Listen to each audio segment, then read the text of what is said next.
Welcome to the Short Funk Podcast. I'm Tom Barbalet, and today a reading from Chapter 13, the final chapter of Field of Chaos, the Jungle Edition. Andrew awoke at 5:30 a.m., the pre-arranged time, expecting to be woken, but upon finding no one was up, he moved his 2 bags from Forest Caravan to the main building. It was 5:45 a.m., and Andrew was beginning to worry. Suddenly there was a movement in Monica's caravan. It was Sterling, running from the caravan to Forest's caravan. She arrived there, opening it, only to find Andrew was behind her. "Oh, Monica's getting up. The alarm clock didn't work." This was heralded by Monica fleeing the caravan to remove the evening's work in the subtropical backdrop. While this event occurred, Andrew wandered over to the main building, unloaded his 2 packs on, and started to trudge. Monica quickly caught up and apologized for his alarm clock. They came to a junction where the tracks verged above and below the bulletin board system caravan. Here was a neat cabled fence that made it nearly impossible for Andrew to move under the fence with his pack. But after 2 minutes of struggling, Andrew finally got under. It was a limbo event. They trudged on to the large van and drove across the pass to Hughes's hovel. Hughes was still asleep. Monica ran inside, woke him, and then they connected to the trailer to the back of the van. They were picking up building supplies. All aboard, the van moved out of the block. The ride out was a welcoming revelation. It was just dawn. Andrew hadn't seen the trip in daylight. It was one of the most beautiful areas he had seen in the nation. Lush, subtropical mountains, working down to completely level green pastures, then went through a town that looked considerably larger in daylight. The roof of the van leaked water, which added a little to the trip, but after an hour and a half of driving, they arrived at the train station. They pulled as far away from the train station as they possibly could, and opened the van. Hughes turned and asked, "Anyone for coffee?" "Thanks," came twice from the 2 different figures. They went to the market and purchased 3 coffee machine coffees.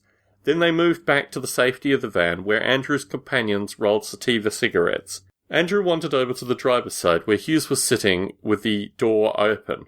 Monica was in the passenger seat. "Monica's been telling me your mother works for the TLA," Hughes laughed. The Kingston rumours to induce fear and secrecy had worked all too well. "No, she just has security clearance." "Oh," Hughes continued laughing. "Perhaps we should have barred you from the area." "Perhaps you should have," Andrew laughed. "The capital's a pretty screwed place. I lived there for most of my life and spent the rest of my time getting out of it. I even spent some time in jail there," laughed Hughes. Andrew was shocked. He was a really nice fellow who had spent time in jail, but for what? Andrew's logic said it was probably a sativa-related offence.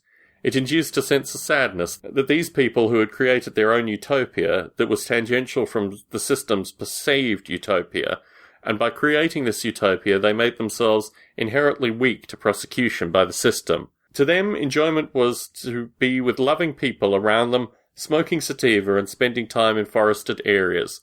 The system's utopia was to be as rich as possible, and it didn't really matter whether you were rich or whether you had love, because money could buy location, and it certainly could buy love. And who needed sativa when you had more system-correct drugs? "So you'll be coming back after Christmas?" Monica looked out from the other side of the van. Poor Monica, Andrew had become remarkably fond of the shaman cyber guru. He was a very endearing person and had mannerisms that made him a very individual character, yet he thought Andrew had become one of them. A realization that he had obviously formed in his mind after the weeks Andrew had spent with them and repairing computer parts. It was a compliment to the utmost respect, both in the fact that he was offering Andrew to be part of the intellectual cyber-hippie brotherhood. It was also a personal compliment on Andrew's role-playing ability, the fact that although Andrew was having a very twisted and sickening holiday, Monica thought that Andrew was enjoying himself. "Alas, I have to return to school. But there are still holidays," Andrew smiled back. "You know you can call the board. Try logging on, mailing and playing around with it a little. What's your speed? 2400?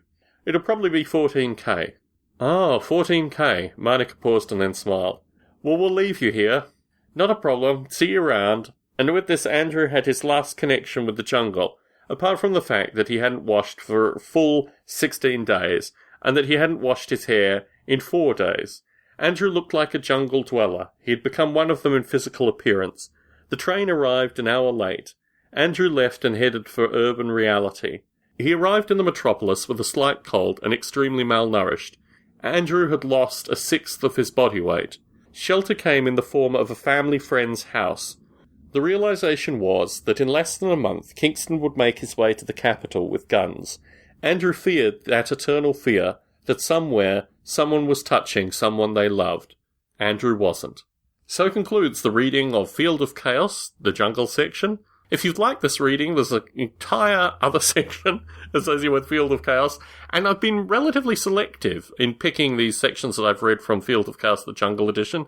I haven't read the full text by any means, and really I've left out a lot of the kind of deeper, more detailed sections of the book, choosing actually to read some of the more light-hearted, easygoing sections.